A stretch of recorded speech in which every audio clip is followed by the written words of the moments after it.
இந்த நாட்களில் சாபத்திலிருந்து விடுதலை பெறுவது எப்படி, சாபத்தை தேவன் எப்படி ஆசீர்வாதமாய் மாற்றுவார் என்பதற்காகத்தான் தொடர்ச்சியாக தியானித்து கொண்டு நம்ம வருகிறோம். சாபம்னு ஒன்று இருக்குதா? இருக்குதே. பைபிள் சொல்லுது. நம்முடைய அனுதின வாழ்க்கையில் நிறைய பேர் அதை சந்திக்கிறோம், நிறைய பேர் அதை நம்புகிறோம். சாபம்னு ஒன்று இருக்குன்னு. சாபத்திற்கு பலவிதமான பரிகாரம் செய்யக்கூடிய மக்கள், பண செலவு பண்ணக்கூடிய மக்களும் நம்ம நாட்டில் ரொம்ப அதிகம், உலகம் முழுதுமே அதிகம்.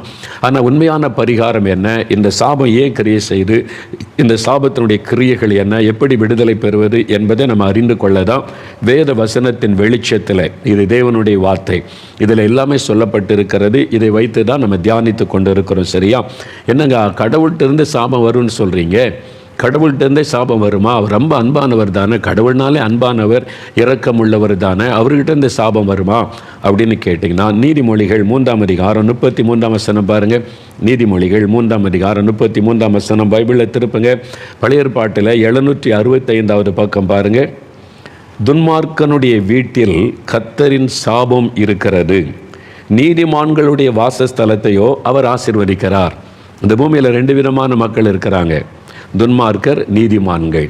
பாவத்தில் துணிந்து வாழுகிறவங்க, நீதியாக வாழணும் அப்படின்ற எண்ணத்தோடு வாழுகிறவர்கள், வாழ முயற்சி பண்ணுகிறவர்கள், எல்லாமே எல்லா இடத்துலையும் இருக்கிறாங்க. நீதிமான்களாய் வாழணும், உண்மையாக இருக்கணும், எல்லா டிபார்ட்மெண்ட்லையும் இருக்காங்க, எல்லா மக்கள் மத்தியில் இருக்கிறாங்க, நேர்மையாக நடக்கணும், உண்மையாக நடக்கணும் பிரயாசப்படுறாங்க. அவங்க வாசஸ்தலம், அவங்க வீட்டில் கர்த்தருடைய ஆசீர்வாதம் இருக்குமா. துன்மார்க்கருடைய வீட்டில் துணிகரமாக பாவம் செய்கிறது. யார் என்ன கேட்பா? லஞ்சம், ஊழல், ஏமாத்துறது, வஞ்சிக்கிறது, மக்களை கலப்படம் பண்ணி ஏமாற்றி எப்படியாவது பணம் சம்பாதிக்கணும்னு சொல்லி பெண்களுடைய வாழ்க்கையை அழிக்கிறது, கெடுக்கிறது, வீடியோ எடுத்து அதை பார்த்து ரசிக்கிறது துன்மார்க்கன். பிள்ளைகளை கூட்டிகிட்டு போய் வதச்சி வீடியோ எடுத்து ரசிக்கிறான் பாருங்க, அது ஒரு துன்மார்க்கன்ல. அவனுக்குள்ள இருக்கிற துன்மார்க்கத்தின் ஆவி, அது ஒரு பொல்லாத பிசாசு. பிள்ளைகளை வேதனைப்படுத்தி ரசிக்கிறது, 3 வயசு 5 வயசு குழந்தைகளை பாலியல் பலாத்காரம் பண்ணி கொடுமைப்படுத்துறதுக்கு பாருங்க, அவன் துன்மார்க்கன். அவன் பிசாசுக்கு இடம் கொடுத்து அந்த பிசாசு அவனை ஆட்கொண்டு சமுதாயத்துக்கு தீமை செய்கிறவன். அப்போ இந்த மாதிரி துன்மார்க்கன் எல்லாம் கர்த்தர் எப்படி ஆசீர்வதிக்க முடியும்? அவன் மனம் திரும்ப தேவன் வாய்ப்பு கொடுக்கிறார், பாவத்தில் இருக்கிறவங்களை நேசிக்கிறார், ஆனால் அவனுக்கு உதவி செய்ய முடியாது, அவன் ஆசீர்வதிக்க முடியாது. பாவிகளை இயேசு நேசிக்கிறார், மனம் திரும்ப வாய்ப்பு கொடுக்கிறார். நீ மனம் திரும்பி வந்தா பாவத்தை மன்னிச்சு சாபத்திலிருந்து விடுதலை தருவேன்னு அழைப்பு கொடுக்கிறார். இத்தனை சாட்சி இப்போ பார்த்தீங்கல்ல, அவங்கெல்லாம் மனம் திரும்பி ஆசீர்வதிக்கப்பட்டுட்டாங்கல்ல, அதுக்கு வாய்ப்பு இருக்கிறது. ஆசீர்வாதத்தையும் சாபத்தையும் உங்க முன்னால நான் வைத்திருக்கிறேன், நீ தான் தெரிந்து கொள்ளணும்னு பைபிள் ஆண்டவர் சொல்லுகிறார். அவர் பயமுறுத்தி அடிமைப்படுத்துகிற தேவன் அல்ல. ஆசீர்வாதம் இருக்கு, சாபமும் இருக்குது, ரெண்டையும் உனக்கு முன்னால் வச்சிருக்கேன், நீ தான் தெரிந்து கொள்ளணும். நான் சாபம் தான் தெரிந்து கொள்ளுவேன், நான் இப்படி தான் குடிப்பேன், நான் இப்படி தான் லஞ்சம் வாங்குவேன், இப்படி தான் ஊழல் பண்ணுவேன், இப்படி தான் அநியாயம் பண்ணுவேன்னா நீ சாபத்தை நீங்கள் தான் தெரிந்து கொள்கிறீங்க. ஆண்டவர் யாரையும் கட்டாயப்படுத்தலை. ஆசீர்வாதம் இருக்கு, 1000 தலைமுறைக்கு நான் உனக்கு ஆசீர்வாதம் வச்சிருக்கிறேன்னு சொல்லுகிறார். அப்போ துன்மார்க்கனுடைய வீட்டில் கர்த்தருடைய சாபம் இருக்கும். அங்கே சாபம் இருக்கிறாரு, வேதம் சொல்லுகிறாரு. துன்மார்க்கனுடைய ஒரு பாவம் செய்துட்டா சாபம் வராது. பாவி வேறு, துன்மார்க்கன் வேறு. ஒரு பாவம், ஒரு மனுஷன் பீடி சிகரெட் பிடிக்கிறான், அது ஒரு பாவ பழக்கம். ஒரு மனுஷன் குடிக்கிறான், அந்த பாவத்துக்கு அடிமை ஆயிடுறான், அப்படி ஆயிடுறது, அது பாவ பழக்கம். துன்மார்க்கம் என்பது மற்றவருடைய வாழ்க்கையை அழிப்பது, மற்றவங்களை கெடுப்பது, ஏமாற்றுவது, வஞ்சகம் பண்ணுவது, ஊழல் பண்ணுறது, லஞ்சம் வாங்குறது, சமுதாயத்துக்கு பாதிப்பை உண்டாக்குவது, மற்றவங்களுடைய ரத்தத்தை சிந்துவது, அநியாயமாக ஏழைகளை ஒடுக்குவது, ஜாதின்ற பேரில் மற்றவங்களை அடிமைப்படுத்தி மற்றவங்களை கேவலமாய் நினைத்து அவங்களை சிறுமைப்படுத்துவது, அதெல்லாம் சாபத்தை கொண்டு வரும். நீங்கள் ஜாதி உணர்வோடு இன்னொருவனை நீங்கள் அவன் தாழ்ந்த ஜாதின்னு அவனை வெறுத்து ஒதுக்கி கீழ்ப்படுத்தினா சாபம் வந்துவிடும். மனிதர்கள் உண்டாக்கின எல்லா மனிதர்களும் ஒன்று தான், ஒன்றே குலம், ஒருவனே தேவன். அங்கே ஜாதி, அது பிசாசு உண்டாக்கின ஒரு காரியம். மனிதர்கள் பிசாசுக்கு இடம் கொடுத்ததுனால இதெல்லாம் பெருகி அது ஒரு சாபத்தை கொண்டு வந்து விடும். அதனால தான் இந்த மாதிரி துன்மார்க்கருடைய வீட்டில் கர்த்தருடைய சாபம் இருக்கும். அப்போ இந்த சாபம் எதனால் வருகிறதுன்னு சொன்னால், தேவன் நீதி உள்ளவர் இல்லை, கடவுள் என்கிறவர் நீதி உள்ளவர். அந்த நீதி உள்ள தேவன் அவர் மக்களை நியாயம் தீர்க்கிறவர். இப்போ நீதிமன்றம்னு ஒன்று இல்லை, நீதிபதி ஜட்ஜ்மெண்ட்னு ஒன்று இல்லைன்னு வைங்களேன், தேசம் எப்படி இருக்கும்? எப்படி வாழ முடியும் இந்த உலகத்தில்? யோசித்து பாருங்கள். போலீஸ் டிபார்ட்மெண்ட்டுன்னு ஒன்று இருக்குது, இது மாதிரி அடுத்தவங்களை டிஸ்டர்ப் பண்ணால் அவங்கள அரெஸ்ட் பண்ணி நீதிமன்றத்தை தண்டனை கொடுக்குறாங்க. அந்த பயத்தில் தான் ஓரளவுக்காவது நம்ம இப்போ நிம்மதியாக வாழ முடியுது, அப்படி தானே? இல்லை இஷ்டப்படி இருக்கலாம், யார் வேணாலும் இருக்கலாம், ஒன்று நான் கண்டுக்க மாட்டோம் அப்படின்னு சொல்லி விட்டால் சமுதாயத்தை என்னத்துக்காகும்? அப்போ தேவன் நான் அன்பாக இருக்கிறேன், அதனால் யார் வேணாலும் எப்படி நடங்க, எல்லாத்துக்கிட்டே நான் அன்பாக இருப்பேன், மன்னிச்சிருவேன், என்ன வேணாலும் பண்ணிக்கன்னு கடவுள் இருந்தால் உலகம் என்னத்துக்காகும்? தேவன் நீதி உள்ளவர், நீதி உள்ள நியாயாதிபதி என்று வேதம் சொல்லுகிறது. அப்போ துன்மார்க்கனை ஒரு துன்மார்க்கமாக நடக்கிறவன் அப்படி ஆண்டவர் விட்டு விட மாட்டார். அவனை நியாயம் தீர்ப்பார். அப்போ அதனால் இந்த பாவத்தினால ஒரு மனிதனுக்கும் அவருடைய குடும்பத்தில் வரக்கூடிய சாப பாதிப்புகள் தான் மக்களுக்கு கடவுளை குறித்த பயத்தை கொடுக்கிறாரு. அவன் எச்சரிக்கப்படுகிறான் இந்த சாபத்தை பார்த்து. இது செய்யாதப்பா சாபமாயிரும் சொல்கிறாங்கல்ல, இதை செய்யாதப்பா சாபப்பா, அவன் பிள்ளைகளுக்கு சாபத்தை தேடி வைக்கிறியா? எத்தனை பேர் இந்த வார்த்தையை பயன்படுத்துகிறோம். இந்த சாபத்தின் கிரியை பாதிப்பு தான் நிறைய பேருக்கு ஒரு தெய்வ பயத்தை உண்டாக்குது. அது சாபமாயிரும், நம்ம இப்படி பண்ணால் சந்ததிக்க சாபம், பிள்ளைகளுக்கு சாபத்தை தேடி வைக்கிறியா? இன்றைக்கி மக்கள் பேசுகிறோம்ல, அதுதான் ஆண்டவர் உண்டாக்கின ஒரு காரியம். இந்த சாபம் வந்துடும், இது தெய்வ பயத்தை உண்டாக்கும். மக்கள் மத்தியிலே வாழும்போது மக்களுக்கு ஒரு எச்சரிப்பு உண்டாக, அதுக்கு தான். சரி, இந்த சாபத்துக்கான சில காரணங்கள், எதனால் இந்த சாபம், எந்த பாவம் இப்படி சாபத்தை கொண்டு வரும்? வேதத்தில் உபாகமம் 27ஆம் அதிகாரம் எடுத்துக்கொள்ளுங்க. உபாகமம் 27ஆவது அதிகாரம் எடுத்து வைத்துக்கொள்ளுங்க. இன்றைக்கி வீட்டில் அதை நீங்கள் நிகழ்ச்சி முடிஞ்ச பிறகு தெளிவாக வாசிங்க. உபாகமம் 27 அதிகாரத்தில் 15ஆம் வசனத்தில் வாசிக்கிட்டே வந்தீங்கன்னா சில காரியம் எதெல்லாம் சாபம் ஆண்டவர் சொல்லி வைத்திருக்கிறார் பாருங்கள். உபாகமம் 27:15 விக்கிரகத்தை உண்டு பண்ணி ஒளிப்படத்தில் வைக்கிறவன் சபிக்கப்பட்டவன். உபாகமம் 27:16ஆம் வசனத்தில் தன் தகப்பனையும் தாயையும் தூஷிக்கிறவன் சபிக்கப்பட்டவன். உபாகமம் 27:17ஆம் வசனத்தில் பிறனுடைய எல்லைக்குறியை ஒற்றி போடுகிற, அடுத்தவுடைய நிலத்தை அபகரித்து கொள்றான் பாருங்க, அவன் சபிக்கப்பட்டவன். உபாகமம் 27:18 குருடனை வழித்தப்ப செய்கிறவன் சபிக்கப்பட்டவன். அறியாமல் இருக்கிறான் பாருங்க, அவனை வழித்தப்ப பண்ணுவது, ஏமாற்றுவது, வஞ்சிப்பது, அவன் சபிக்கப்பட்டவன்.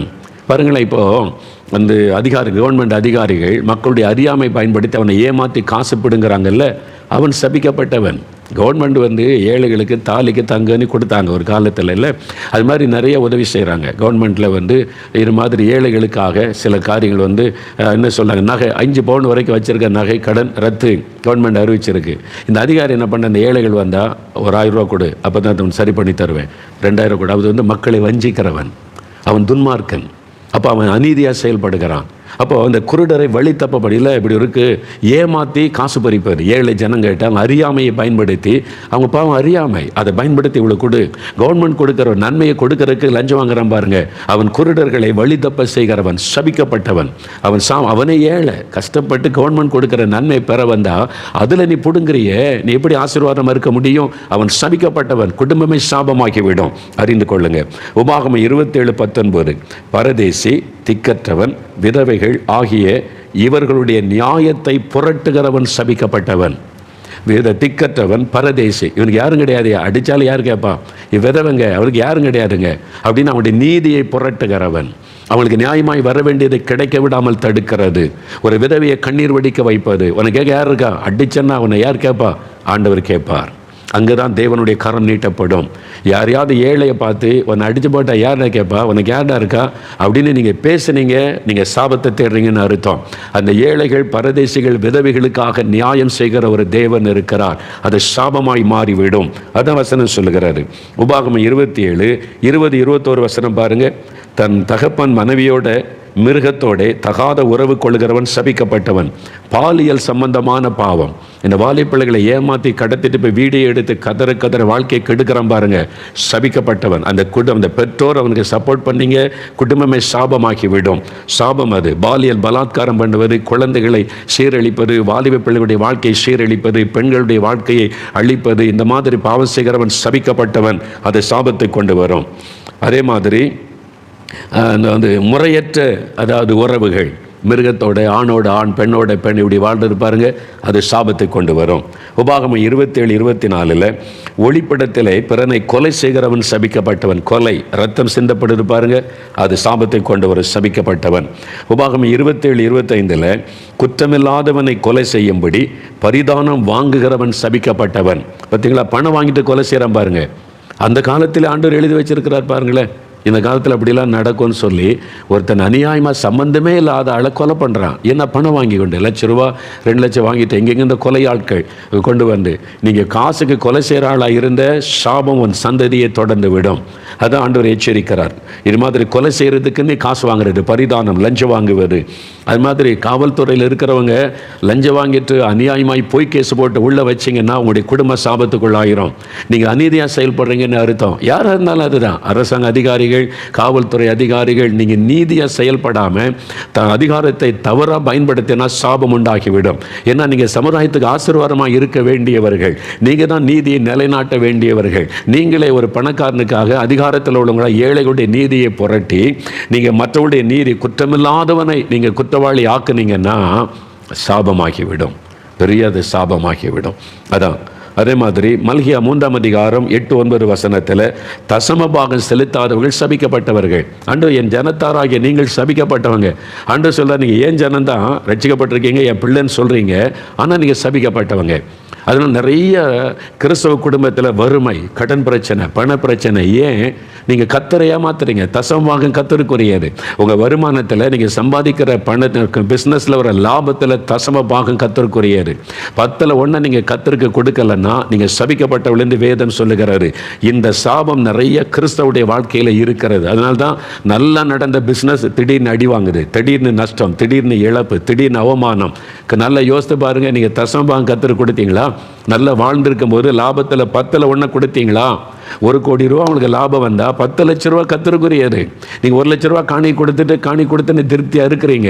9 லட்ச ரூபா திருடிட்டீங்கன்னு ஆண்டவர் சொல்கிறார். மல்கியாவில் வாசிப்பாரு, நீ கர்த்தருடைய பணத்தை திருடின, கர்த்தரை வஞ்சித்த, காணிக்கையிலும் தசமபாகத்தில் காணிக்கையிலும். கிறிஸ்தவர்கள் நீங்கள் இயேசுவை அறிந்தவங்க, நீங்கள் கொடுக்க வேண்டிய அளவு ஆண்டவருக்கு கொடுக்காதனால தேவனுடைய ராஜ்யம் கட்டப்படலை. இன்றைக்கி தேவனுடைய ராஜ்யம் தாமதிக்கப்படுகிறது. அதனால் நீங்கள் கொடுக்குறீங்க உண்மைதான். நீங்கள் 10 மிஷினரி தாங்க முடியும், ஆனால் 1 மிஷினரி தான் தாங்குறீங்க. அப்போ எப்படி கர்த்தர் உங்களை ஆசீர்வதிக்க முடியும்? சாபம் உள்ள வந்துடும். தசமமாக நீங்கள் கொடுக்கலன்னா நீங்கள் சபிக்கப்பட்டவங்கன்னு பைபிளில் ஆண்டவர் சொல்லி வைத்திருக்கிறார். மல்கியா 3ஆம் அதிகாரம் 8-9 வசனம். நீங்கள் கொடுத்தா வானத்தின் பலகணிகளை திறந்து இடங்கொள்ளாமற் போக மட்டும் ஆசீர்வதிப்பாராம். நாங்கள் இயேசுடைய ஊழியத்தில் தசமபாகம் கொடுக்குறோமே. எனக்கு ஆரம்பத்திலே கர்த்தர் சொன்னார், ஊழியத்துக்கு ஜனங்க கொடுக்குற காணிக்கையில் 10% எடுத்து வேறு ஊழியத்துக்கு கொடு. எத்தனை இப்போ கிராமத்தில் பாஸ்டர்ஸ் ஊழியம் செய்கிறாங்க, மிஷினரி ஊழியம் செய்கிறாங்க, ஏழை ஊழியர்கள் இருக்காங்க, அவங்களுக்கு கொடு. 10 இன்றைக்கு வரைக்கும் செய்கிறோம். தசமபாகம் நாங்கள் கொடுக்குறோம் இந்த ஊழியத்துக்கு வரக்கூடிய காணிக்கையில். பாஸ்டர்ஸ் நீங்கள் காணி கொடுக்குறீங்களா? தசமபாகம் கொடுக்குறீங்களா? தசமபாகம் வாங்குறீங்களே, அதில் தசமபாகம் நீங்கள் வேறு ஊழியத்துக்கு கொடுக்கணும். நீங்கள் கொடுத்தா நீங்கள் ஆசீர்வாதம், இல்லைன்னா அதுவும் உங்களுடைய சபைக்கு சாபமாயிரும். அதனால தசமபாகம் எல்லாரும் கொடுக்கணும், சபையாரும் கொடுக்கணும். உங்கள் சர்ச்சில் வர்ற காணிக்கையில் தசமபாகம் இன்னொரு ஊழியக்காரனுக்கு கொடுங்க, இன்னொரு ஏழை பாஸ்டர் கொடுங்க, ஏழை ஊழியக்காரனுக்கு கொடுங்க. தசமபாகம் நீங்கள் கொடுக்கறது நீங்கள் எல்லாரும் வாங்குறதில்ல, வாங்குறவங்களும் தசமபாகம் கொடுக்கணும் தான் பைபிள் சொல்லுது. ஆசாரிகளும் தசமபாகம் கொடுத்தான்னு பைபிளில் எழுதி இருக்குது. அதனால தான் நிறைய பேர் பண காரியத்தில் ஆசீர்வாதம் இல்லை. நீங்கள் தசமபாகம் கொடுக்க கொடுக்க கொடுக்க தேவன் உங்களை ஆசீர்வதிப்பார். நிறைய கிறிஸ்தவர்கள் கடன் பிரச்சனை, வறுமை, பண பிரச்சனையில் இருக்க காரணம் இந்த சாபம் நிறைய பேரை தொடருகிறது. அதனால தான் மல்கியா 3:8-9 வாசிங்க. மார்க் 11:21 கனி கொடாத மரம் சபிக்கப்பட்டது. இயேசு சபிச்சார். கனி இல்லை, ஏமாத்துரு. கிறிஸ்தவ வாழ்க்கை என்பது கனி கொடுக்க. நீங்கள் கனி கொடுக்கல, சும்மா அந்நிய பாஷை பேசுகிற, ஆவில நிரம்புறேன், இலை தான் இருக்குது, கனி இல்லையே. எத்தனை ஆத்மாவை ஆண்டு கொண்டு வந்தீங்க? சுவிசேஷம் அறிவிங்க, ஆத்மாதம் பண்ணுங்க. மற்றவங்களுக்கு இயேசுவை பற்றி சொல்லாத விசுவாசிகள் நீங்கள் சாபத்துக்குள்ள ஆயிருவீங்க. ஆண்டவர் பார்த்துக்கிட்டே இருப்பார். நான் எதுக்கு இவ்வளோ ரட்சித்தேன், எதுக்கு அபிஷேகம் பண்ணேன்? சும்மா வாரம் சர்ச்சில் வந்து அந்நிய பாஷை பேசிட்டு போறதுக்கு மட்டுமா? இவங்க ஊழியம் செய்யலையே, ஆத்மாக்களை கொண்டு வரலையே, கனி கொடுக்கலையே. கனி கொடுக்கலனா கூட சாபம் வந்துவிடும், அறிந்து கொள்ளுங்க. எரேமியா 48:10 கர்த்தருடைய வேலையை அசதியாய் செய்கிறவன் சபிக்கப்பட்டவன்.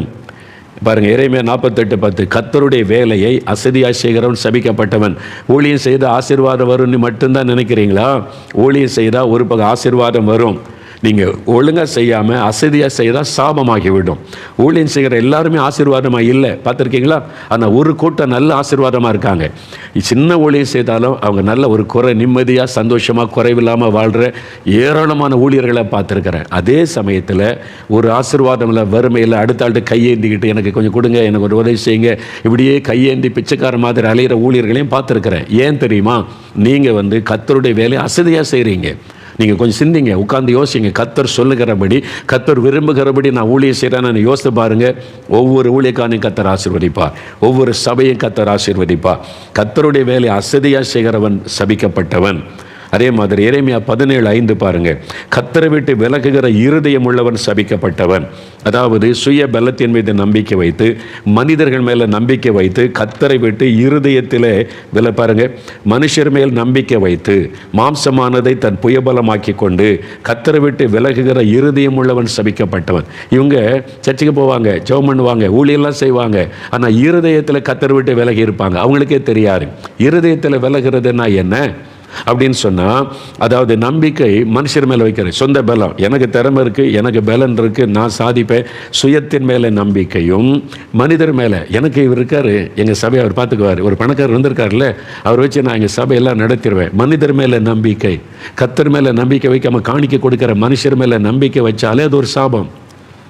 அதனால் காணிக்க கொடுத்தாலும் அவர் ஒரு விசுவாசி கொடுக்கட்டும், அவர் இல்லாட்டா இன்னொரு விசுவாசி எழுப்புவார், அவருக்கு பின்னால் ஓடக்கூடாது. கர்த்தர் தான் நம்பிக்கை.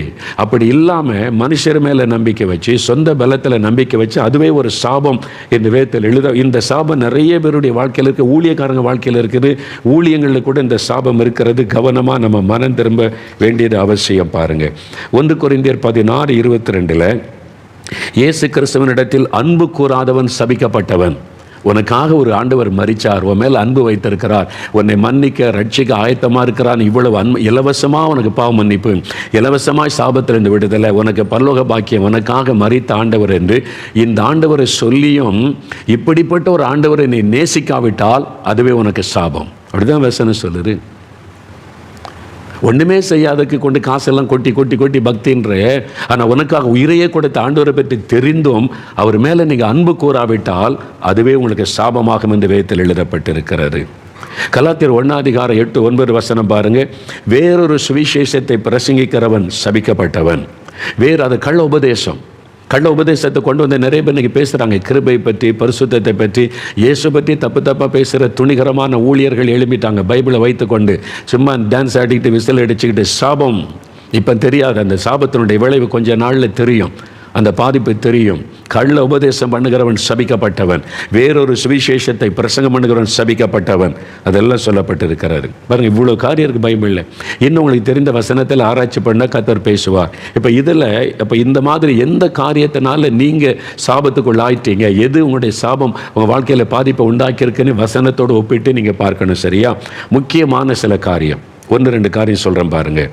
உபாகமம் 28:15 இதுதான் ரொம்ப முக்கியமான காரணங்களில் ஒன்று. உபாகமம் 28:15 நீங்கள் வாசித்தால், இன்று நான் உனக்கு விதிக்கிற உன் தேவனாகிய கர்த்தருடைய எல்லா கற்பனைகளின்படியும் கட்டளையின்படியும் நடக்க கவனமாயிருப்பதற்கு அவர் சத்தத்திற்கு செவி கொடாதே போவாயாகில், கர்த்தருடைய சத்தத்துக்கு செவி கொடுக்காம அவருடைய கட்டளையின்படி நடக்காமல் போனால் இப்பொழுது சொல்லப்படும் சாபங்கள் எல்லாம் உன்மேல் வந்து உனக்கு பலிக்கும். அப்போ முக்கியமான காரியம் என்னென்னா, கர்த்தர் நமக்கு சொல்லியிருக்கிற கட்டளைக்கு நம்ம கீழ்ப்படியலைன்னா அதுவே சாபம். அப்போ ஆண்டவர் என்ன சொல்லியிருக்கிறார் என்ற வேதத்தை வாசித்து அறிந்து அதன்படி வாழ ஒப்பு கொடுத்தவங்க எல்லாம் ஆசீர்வதிக்கப்பட்டவங்க. அது என்ன வேணாலும் சொல்லிட்டு போட்டோம், நான் இப்படி தான் வாழுவேன், சர்ச்சுக்கு போகிறேன், காணிக்கு போகிறேன், அப்புறம் அரசியல் பண்ணுவேன், கலாட்டா பண்ணுவேன், ஏமாற்றுவேன், நான் இப்படி தான் இருப்பேன். சாபம். வசனத்தின்படி நடக்கணும். இந்த வசனம் என்ன சொல்லியிருக்குது பார்க்கணும். சர்ச்சில் செக்ரட்டரியா, ஒரு செக்ரட்டரியை பற்றி பைபிளில் என்ன இருக்குது வாசித்து அறிந்து அதன்படி வாழ ஒப்பு கொடுக்காட்டா நீங்கள் சாபத்துக்குள்ளாயிருவீங்க. ஒரு ஊழியக்காரன் ஆகிட்டா, ஒரு ஊழியக்காரன் எப்படி இருக்கணும் பைபிள் எழுதி கொடுத்ததுக்கப்போ நான் ஒரு ஊழியக்காரனா எப்படி இருக்கணும், ஆண்டவர் என்ன வரும், அதற்கு நான் ஒப்பு கொடுக்காட்டா நான் சாபத்துக்குள்ளாயிருவேன். இதான் உண்மை. சபை உபதேசியராக இருந்தாலும் சரி, செக்ரட்டரி, ட்ரெஷரர், கமிட்டி மெம்பர் யாராக இருந்தாலும் ஒவ்வொருத்தருக்கு வந்து பைபிளில் இருக்க அதை வாசித்து அதன்படி வாழ நீங்கள் ஒப்பு கொடுக்காம, இதுக்கு முன்னால் அவங்க இப்படி இருந்தாங்க இப்படி இருந்தாங்க நான் இப்படி தான் இருப்பேன் திமிரா அணைஞ்சிங்கன்னா சாமம் ஒரு நாள் வந்து தாக்கம் பாருங்கள், எழும முடியாது, உடனே வந்துடாது. அதனால தானே துணிகரம். துன்மார்க்கருக்குரிய தண்டனை சீக்கிரமாய் நடவாதபடியால் அவனுடைய உள்ளம் அவனுக்குள்ளே துணிகரம் கொள்ளுகிறதுன்னு பைபிள் எழுதியிருக்கு. ஆண்டவர் மனம் திரும்ப வாய்ப்பு கொடுக்கிறார். இப்போ உங்கள்கிட்ட பேசுகிறாரு, இப்போவும் நீ மனம் திரும்பலை, இவ்வளவு நிகழ்ச்சி, இத்தனை சாட்சி, எத்தனை பேர் இந்துக்கள் புறஜாதி மக்கள் கூட வசனத்தை கேட்டு மனம் திரும்பி சர்ச்சிக்கப்பட்ட இத்தனை சாட்சி கேட்ட பிறகும் நான் இன்னும் ஆசீர்வாதத்தட்டு தான் எடுப்பேன், என் பெருமை தான் முக்கியம், நான் சபையில் என்னுடைய ஆட்சி தான் முக்கியம்னு சொன்னால் சாபம் ஒரு நாள் வந்து மோதும் பாருங்க, தப்ப முடியாது. எத்தனை ஊழியக்காரன் ஜெபிச்சாலும் விடுதலை கிடைக்காது, அழிஞ்சு போயிடுவீங்க. சாபத்தினுடைய விளைவு ஒருத்தரும் தப்ப முடியாது. வசனம் தெரியாதவங்க, அவங்க இந்துக்கள், அவங்களுக்கு இந்த வசனம் தெரியாது. ஆனாலும் பாருங்கள், வசனத்தை கேட்டு எவ்வளோ பேர் இன்றைக்கி தேசத்துக்காக ஜெபிக்கிறாங்க. எத்தனை இந்துக்கள், ஐயா நாங்கள் தேசத்துக்காக பிரார்த்தனை பண்ணுறோம் ஐயா, எங்களுக்கு இதெல்லாம் யாரும் சொல்லிக் கொடுக்கல, இப்போ தான் நாங்கள் தெரிந்து கொண்டோம். அவங்க ஜெபிக்கிறாங்களே. கமிட்டி மெம்பர் நீங்கள் ஜெபிக்கிறீங்களா? செக்ரட்டரி நீங்கள் ஜெபிக்கிறீங்களா? உபதேசியாரை நீங்கள் எத்தனை நேரம் எவ்வளோ நேரம் ஜெபிக்கிறீங்க? யோசிங்க. நியாயத்தீர்ப்பு நாள் அவங்க வந்து நிற்பாங்கல்ல. அப்போ இஷ்டப்படி வாழ்வது, இஷ்டப்படி ஊழியம் செய்கிறது ஊழியம் கிடையாது. வசனத்தின்படி செய்யணும். அதுக்கு தான் வசனத்தில் பைபிளை கையில் வச்சுருக்கோம்ல, ஒன்றுக்கு வசனத்தை பார்க்கணும். வசனத்தின்படி உபாகம் 28:45 இன்னொரு வசனம் பாருங்கள். உன் தேவனாகிய கர்த்தர் உனக்கு விதித்த அவருடைய கற்பனைகளையும் கட்டளைகளையும் கை கொள்ளும்படி நீ அவர் சத்தத்திற்கு செவி கொடாதபடியினால் இந்த சாபங்கள் எல்லாம் உன்மேல் வந்து நீ அழியும் மட்டும் உன்னை தொடர்ந்து பிடிக்கும். நீங்கள் அழிஞ்சு போக வரைக்கும் அந்த சாபம் தொடர்ந்து பிடிக்குமா? நீ வசனத்தின்படி நடக்கணும், ஒப்பு கொடுக்கல. வசனத்தின்படி நடக்க ஒப்பு கொடுக்கணும். அதான் பிள்ளைகளே, உங்களோட ஆயுசு நாட்கள் நீடிச்சிருக்கிறதுக்கும் உங்கள் வாழ்க்கையில் நன்மை நடக்கிறது தாய் தகப்பனுக்கு கனம் பண்ணுங்க, கீழ்ப்படிங்கன்னு பைபிளில் இருக்குது. அப்பா அம்மாவுக்கு கீழ்ப்படியில்லைன்னா சாபம் வந்துடும். நீங்கள் ஆசீர்வாதமாக இருக்க முடியாதுன்னு பைபிள் இருக்குல்ல.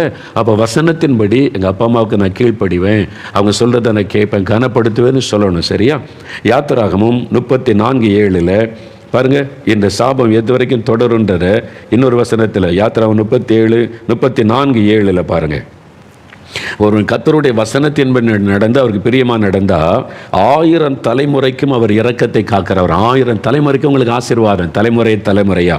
அக்கிரமத்தையும் மீறுதலையும் பாவத்தையும் அவர் மன்னிக்கிறவர். அதே சமயத்தில் குற்றவாளியை குற்றமற்றவனாக விடாமல். அதான் கவனிங்க. நம்ம பாவத்தை விட்டு மனம் திரும்பி, நான் தெரியாமல் செஞ்சிட்டேன், தெரிஞ்சு கூட என்னால் விட முடியாமல் ஆயிட்டேன், என்னை மன்னிச்சிருங்க நீ மனம் திரும்பிட்டா உடனே ஆண்டவர் அவனுடைய பாவத்தை மன்னிக்கிறவர், மீறுதலை மன்னிக்கிறவர். அதே சமயத்தில் குற்றவாளியை குற்றமற்றவனாக விடாமல் பிதாக்கள் செய்த அக்கிரமத்தை பிள்ளைகளிடத்திலும் பிள்ளைகளுடைய பிள்ளைகளிடத்திலும் 3ஆம் 4ஆம் தலைமுறை மட்டும் விசாரிக்கிறவர். ஒரு பாவம் மத்தியில் 3-4 தலைமுறைக்கும் சாபமாய் தொடரும் என்பதை வேதம் சொல்லுகிறாரு. இதை இந்துக்கள் நம்புகிறாங்க. அவங்களுக்கு அந்த நம்பிக்கை உண்மை. ஏன்னா அவங்க அது உண்மையாக நடக்கிறது இல்லை. அவங்களே சொல்கிறாங்க, என்ன பாவம் எங்கள் தாத்தா பண்ணது சாபமாக தொடருதையா அப்படின்னு சொல்லுவாங்க. அவங்க கூட அதை உணர்றாங்க. நிறைய கிறிஸ்தவங்க உணர்வதே இல்லை. தப்பான நம்பிக்கையில் அகப்பட்டு சாபத்துக்குள்ளாக இருக்கிறீங்க, மனம் திரும்பின்னு. சரியா? முக்கியமான இன்னொரு காரியம் கூட, இந்த சாபத்திற்கு ஒரு அடிப்படை வசனத்துக்கு கீழ்ப்படியாமல் போவது. இன்னொரு காரியம் நீங்கள் பார்த்தீங்கன்னா, ரோமர் 1 வேறுபோசல் ரோமர் 1 ரோமர் 1 23 26 28 வசனங்களை பாருங்கள். நல்ல கவனிங்க. வசனத்தை நான் வாசிக்கிறேன், நீங்கள் கவனிங்க. அவர்கள் தேவனை அறிந்தும் அவரை தேவன் என்று மகிமைப்படுத்தாமலும் ஸ்தோத்திரியாமலும் இருந்து தங்கள் சிந்தனைகளிலே வீணரானார்கள். உணர்வில்லாத அவருடைய இருதயம் இருள் அடைந்தது. இயேசுடைய சுவிசேஷம், இவர்தான் பரிசுத்தமுள்ள தேவன், அன்புள்ள தேவன், சிலுவையிலே நமக்காய் மரித்து உயிரோடு இருக்கிற ஆண்டவர் என்று அறிவித்தோம். எல்லாத்தையும் கேட்டு அற்புத அடையாளம்லாம் இயேசு செய்கிறார், விடுதலை கொடுக்குறார். இதெல்லாம் பார்த்த பிறகும் உணர்வில்லை அவங்களுக்கு. இப்படி ஒரு கடவுளா, பரிசுத்தம் உள்ளவர்ப்பா, பரிசுத்தத்தை பற்றி பேசுகிறார், அற்புதம்லாம் செய்கிறாருப்பா, நம்ம ஜெபிச்சா கூட, சாதாரண மக்கள் ஜெபிச்சா கூட அற்புதம் செய்தெல்லாம் பார்த்த பிறகும் உணர்வு அவங்களுடைய இருதயத்தில் இல்லை. அவங்க என்ன நினைக்கிறாங்க? அவர்கள் தங்களை ஞானிகள் என்று சொல்லியும் பைத்தியக்காரராகி, ரொம்ப ஞானி, ரொம்ப படிச்சிருக்க, ரொம்ப ஞானின்னு நினைக்கிறாங்க. ஆனால் அவங்க பைத்தியக்காரராகி அழிவில்லாத தேவனுடைய மகிமையை அழிவுள்ள மனிதர்கள், பறவைகள், மிருகங்கள், ஊரும் பிராணிகள் ஆகிய இவர்களுடைய ரூபங்களுக்கு ஒப்பாக மாற்றினார்கள். தேவன் என்கிறவர் அழியாதவர், அவர் மகிமையானவர், ரொம்ப அழகானவர், சௌந்தரியமானவர். அவரால் சிருஷ்டிக்கப்பட்ட நாமே இவ்வளவு அழகான, அவர் எவ்வளவு அழகானவர், சௌந்தரியம். அப்படிப்பட்ட ஒரு தேவனை மனிதன் எப்படி மாற்றிட்டானா? அழிவுள்ள, அவர் அழியாத மகிமை, அழிவுள்ள மனிதர் ரூபம், பறவைகள் ரூபம், மிருகங்களில் ரூபம், ஊரும் பிராணிகள், பாம்பு ரூபத்தில் அவர் ரூபங்களை ஒப்பாக மாற்றி தான் கடவுள்னு மாற்றினாங்க. பைபிளில் இருக்குது 23 ரோமர் 1:23. அப்படி மாற்றினதுனால இது நிமித்தம் அவர்கள் தங்கள் இருதயத்திலுள்ள இச்சையினாலே ஒருவரோடு ஒருவர் தங்கள் சரீரங்களை அவமானப்படுத்தத்தக்கதாக தேவன் அவர்களை அசுத்தத்திற்கு ஒப்பு கொடுத்துட்டார். போ, நீ சபிக்கப்பட்டு போ, நான் உனக்கு முன்னால் இவ்வளவு காமிச்சோம், நான் இப்படி தான் இருப்பேன் அப்படின்னு சொல்லி, இதுதான் என் கடவுள்னு சொல்லி நீ ஒரு அருவருப்பானதை வணங்கினா அப்படியே போ, அந்த சாபத்துக்குள்ளாக ஒப்பு கொடுத்து விட்டார். பாருங்க, அதான் வேதத்தில் இருக்குது. தேவனுடைய சத்தியத்தை அவர்கள் பொய்யாக மாற்றி சிருஷ்டிகரை தொழுது சேவியாமல் சிருஷ்டியை தொழுது சேவித்தார்கள். அவரே என்றென்றைக்கு ஸ்தோத்தரிக்கப்பட்டவர். பார்த்தீங்களா? அதாவது இந்த உலகத்தை சிருஷ்டித்தவர் தேவன், மனிதனை சிருஷ்டித்தவர் கடவுள், மிருகத்தை சிருஷ்டித்தவர் கடவுள், பறவைகளை சிருஷ்டித்தவர் கடவுள், சூரிய சந்திர நட்சத்திரம் எல்லாவற்றையும் சிருஷ்டித்தவர் கடவுள். அந்த சிருஷ்டித்த கடவுளை, அந்த கடவுளை தொழுது கொள்ளாம அவரால் சிருஷ்டிக்கப்பட்ட மிருகத்தையும் பறவையும் மரத்தையும் பாம்பையும் அந்த சூரியனை சந்திரன் இதான் கடவுள்னு நம்ம வணங்கும் போது அது சாபமாகிறது என்று வேதத்தில் சொல்லப்பட்டிருக்கிறார். அது சொல்லப்பட்டதை சொல்லுகிற பாருங்க, சிருஷ்டிகரை தொழுது சேவியாமல் சிருஷ்டியை தொழுது சேவித்தார்கள். அதனால் என்ன நடன், தேவனை அறியும் அறிவை பற்றி கொண்டிருக்க அவர்களுக்கு மனதில்லாமல் இருந்தபடியால், அவங்களுக்கு அதில் மனதில்லை. ஏன்னா அவங்களுக்கு குடிக்கணும், வெறிக்கணும், விபச்சாரம் செய்யணும், சாமி கும்பிடணும், அவ்வளோதான். அந்த மெய்யான கடவுள்னா பாவத்தை விட்டு முதல்ல மனம் திரும்பி, குடிக்காத, சாரையும் குடிக்காத, துன்மார்க்கத்தை விட்டு விலகு, அநியாயம் பண்ணாத, அடுத்த சொத்தை திருடாத, லஞ்சம் வாங்காத விலகுன்னு அதுக்கு மனம் இல்லை. இது ஈஸியாக இருக்குல்ல, குடிக்கலாம், வெறிக்கலாம், வேசித்தனம் பண்ணலாம், லஞ்சம் வாங்கலாம், இப்படி இருக்கலாம், பக்தியை தொழுது கொண்டா போதும். இதை மனுஷன் விரும்பினதுனால ஆண்டவர் சொல்றாரு, தேவனை அறியும் அறிவை பற்றி கொண்டிருக்க அவர்களுக்கு மனதில்லாதிருந்தபடியால் தகாதவைகளை செய்யும்படி தேவன் அவர்களை கேடான சிந்தனைக்கு ஒப்பு கொடுத்துட்டார். போ, நீ இஷ்டப்படி போ, அழிஞ்சு போ. சாபம் இப்படி தான் வந்தது. நீங்கள் அதான் பாருங்க, அதனால தான் நாங்கள் நல்லா கவனிங்க, மனுஷ வணக்கம் சாபத்தை கொண்டு வரும். இது மாதிரி தேவனால் சிருஷ்டிக்கப்பட்டதை வணங்கக்கூடாது, சிருஷ்டித்த தேவனை வணங்கணும், அவ்வளோதான். பாருங்க, ஆண்டவர் மழையை கொடுக்குறாருல, மழையை போய் கடவுள் நீ வணங்கக்கூடாது. மழையை கொடுத்த தேவனுக்கு ஸ்தோத்திரம், கடவுளே எங்கள் நாட்டுக்கு மழை கொடுத்தீங்களே நன்றி அப்படி சொல்லணும். சூரியனை வணங்கக்கூடாது, சூரியனை நமக்கு கொடுத்து நம்ம பயிர்களுக்கு உதவியாக இருக்கிற சூரியனையே உண்டாக்கின கடவுளே உங்களுக்கு நன்றி அப்படி தொழுது கொள்ளணும். ஆடு மாடு மிருகங்கள்லாம் நமக்கு உதவியாக இருக்குது, அவங்களுக்கு மரியாதை கொடுக்கணுமே தவிர அதை கடவுளை வணங்கக்கூடாது. ஒரு நாள் செத்து போயிடும்ல, கடவுள் சாவாரா? செத்து போயிட்டு என்ன பண்ணல? அந்த இவைகளை உருவாக்கி நமக்கு கொடுத்த கடவுளுக்கு ஸ்தோத்திரம். எனக்கு இந்த மாட்டை கொடுத்தீங்களே ஆண்டவரே ஸ்தோத்திரம், இந்த நிலங்களை கொடுத்தீங்களே ஆண்டவரே ஸ்தோத்திரம், இந்த தண்ணீரை கொடுத்தீங்களே ஆண்டவரே ஸ்தோத்திரம், இந்த சூரியனை எங்களுக்கு நன்மைக்காக தந்திருக்கிறீங்களே ஸ்தோத்திரம். அப்படி தான் கடவுளை வணங்கணுமே இல்லாமல் அவரால் சிருஷ்டிக்கப்பட்டதெல்லாம் கடவுளாக்கினா தேவனுடைய உள்ளம் துக்கம் அடைந்து சாபமாய் மாறிவிடும் என்று வேத வசனம் சொல்லுகிறது. நான் அந்த வசனத்தை தான் உங்களுக்கு சொல்லுகிறேன். இப்போ உதாரணத்துக்கு ஒன்று எடுங்க. இல்லைங்க, கடவுள்னு நினச்ச கடவுள் தான், நம்ம கடவுளை நினச்சி கும்பிட்றோம் அப்படின்னு நினைக்கலாம். இல்லை, அது சாபம் ஆயிரும். எப்படி சொல்கிறீங்களா? ஒவ்வொரு நாட்டுக்கும், நம்ம நாட்டுக்கு பிரதமர், ஜனாதிபதி, அமெரிக்காவில் ஜனாதிபதி, இப்போ ரஷ்யாவில் ஜனாதிபதி, ஒவ்வொரு நாட்டில் பிரசிடெண்ட்டுமாங்க, ஒவ்வொரு நாட்டில் அவங்க தான் அவங்க நாட்டுக்கே தலைவர், லீடர். இல்லை, அவங்களுக்கு தான் அந்த 5 வருஷம் ஆட்சி பண்ணுவாங்க, லீடர். அந்த ஒரு நாட்டில் இருக்கிற ஒரு பிரசிடெண்ட்டுன்னு வைத்துக்கொள்ளுங்க.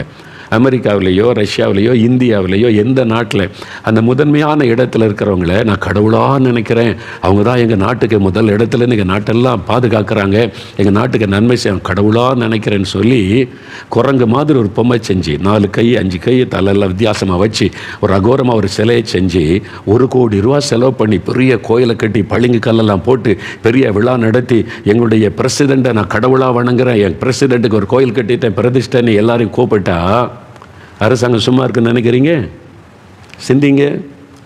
பிரசிடெண்ட் எவ்வளோ அழகாக நீட்டாக போட்டு ட்ரெஸ் போட்டு அழகாக இருக்கிறார், நீ என்ன குரங்கு மாதிரி செஞ்சு வச்சுருக்க, நீ என்ன பாம்பு மாதிரி செஞ்சு, நீ என்ன இத்தனை கை வச்சு அகோரமாக செஞ்சு, அவர் எவ்வளோ அழகாக இருக்கார், இது நீ அவரை அவமானப்படுத்துகிறா? இல்லை, நான் அவரை கடவுளாக நினைக்கிறேன், பாருங்கள் பளிங்கு கல்லால் கோயிலெலாம் கட்டியிருக்கிறேன், அவரு தான் கடவுள், நான் அவரை கடவுளாக பார்க்குறேன் நீங்கள் சொன்னாலும் அரசாங்கம் ஒத்துக்கொள்ளாது. உடனே அரெஸ்ட் பண்ணி தூக்கி கொண்டு ஜெயிலில் வச்சுருவாங்க. நீ அவமானப்படுத்துகிறாய், நம்முடைய தேச தலைவரை நீ அவமானப்படுத்துகிறாய். அதே மாதிரி தான் கடவுள் என்கிறவர் மகிமையானவர், அழகானவர். அவ்வளவு அழகானவரை நீங்கள் இஷ்டப்படி ஒன்றை செஞ்சு வச்சுக்கிட்டு இவர் தான் கடவுளை, இவர் தான் இங்கே உண்டாக்குனார்னா நீங்கள் கடவுளை அவமானப்படுத்துகிறீர்கள் என்று அர்த்தம், அவரை கேவலப்படுத்துகிறீங்கன்னு அர்த்தம். அது சாபமாய் மாறிவிடும். நீங்கள் எவ்வளோ பக்தியாக கும்பிட்டாலும் அதை பரலோகம் ஏற்றுக்கொள்ளாது. எப்படி நீங்கள் எவ்வளோ பக்தியாக நீங்கள் மாலை போட்டு தரையில் விழுந்து என் பிரசிடெண்ட்டை வணங்குறேன்னு சொன்னாலும் அரசாங்கம் ஒத்துக்கொள்ளாது. நீ அவரை அவமானப்படுத்துகிறாய், உனக்கு யார் இந்த அதிகாரம் கொடுத்தாரு, வா ஜெயிலில் கொண்டு போய் வச்சுருவாங்க, அவ்வளோதான். அதே மாதிரி தான் அவ்வளவு அழகான வசனம் சொல்லுது, மகிமையின் ரூபம். தேவன் மகிமை, அவர் எவ்வளவு அழகானவர். அப்படிப்பட்ட ஒரு கடவுளை உங்கள் இஷ்டத்துக்கு ஒரு உருவத்தை செஞ்சு வச்சு இவர் தான் கடவுள்னு சொல்லும்போது அது தேவனை, கடவுளை அவமானப்படுத்துவதற்கு சமம், அது சாபமாய் மாறிவிடும் என்று வேதம் நமக்கு சொல்லுகிறாரு. ஆனால் தான் கிறிஸ்தவர்கள் நீங்கள் இஷ்டத்துக்கு இயேசுகிற சிலையை செஞ்சு வைக்கிறது, இந்த சிலை அந்த சிலையை வச்சு நீங்கள் கும்பிட்டீங்கன்னா நீங்களே யோசிங்க, வசனத்தின்படி அது உங்களுக்கு ஆசீர்வாதமாக இருக்குமா? தேவன் நம்முடைய உள்ளத்தில் வாசம் பண்ணுகிறார். நம்முடைய இருதயத்தில் வாசம். அவர் அவ்வளவு சௌந்தரியமானவர், அழகானவர்.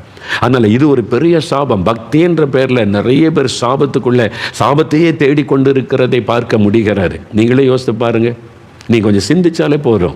அதுதான் வசனத்தில் எழுதி, இந்த மாதிரி உள்ள மக்களை தான் தேவன் சாபத்துக்கு ஒப்பு கொடுத்து விட்டார் என்பதாக வேதம் எச்சரிக்கிறது.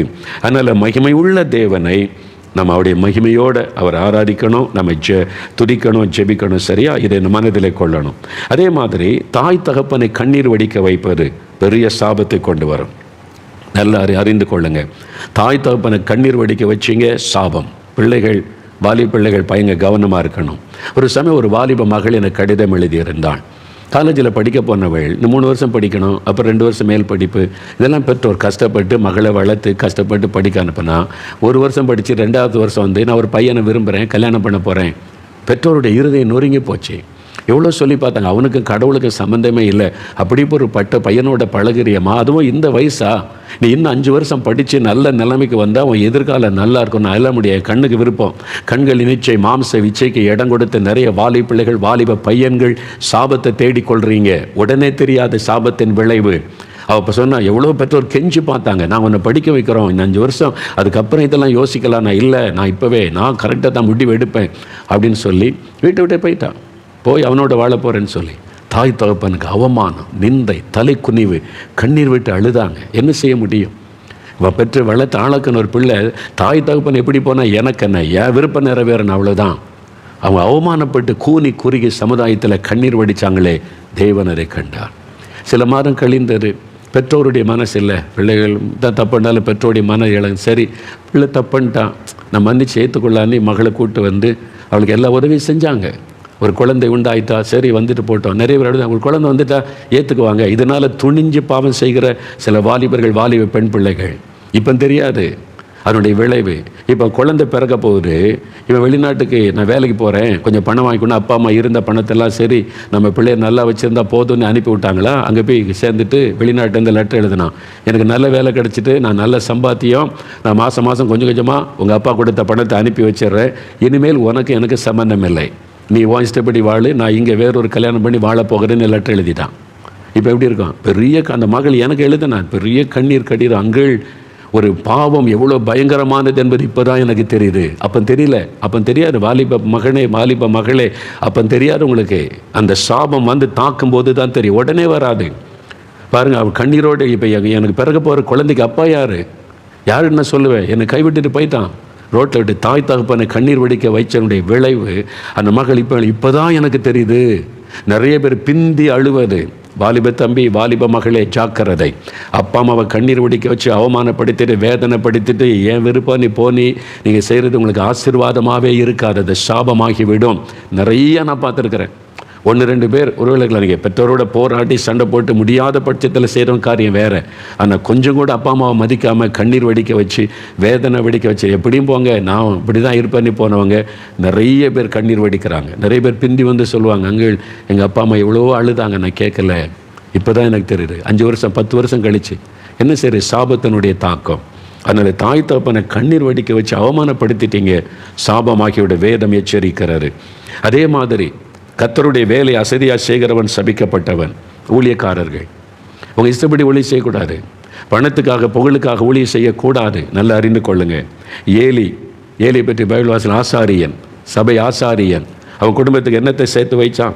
1 சாமுவேல் 2ஆம் அதிகாரம் பைபிளில் பாருங்கள். 1 சாமுவேல் 2ஆம் அதிகாரத்தில் வேதத்தில் நீங்கள் வாசிக்கும் போது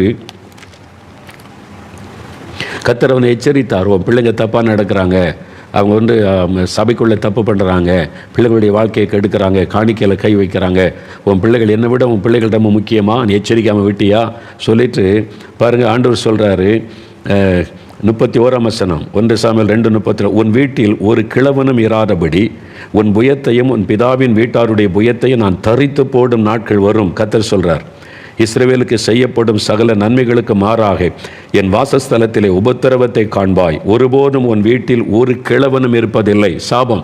ஒரு ஊழியக்காரனுக்கு எல்லாரும் வாலிபத்தில் செத்து போயிடுவாங்க. ஏலியினுடைய குடும்பத்தில் எல்லாரும் வாலிபத்தில் செத்து போயிட்டாங்க.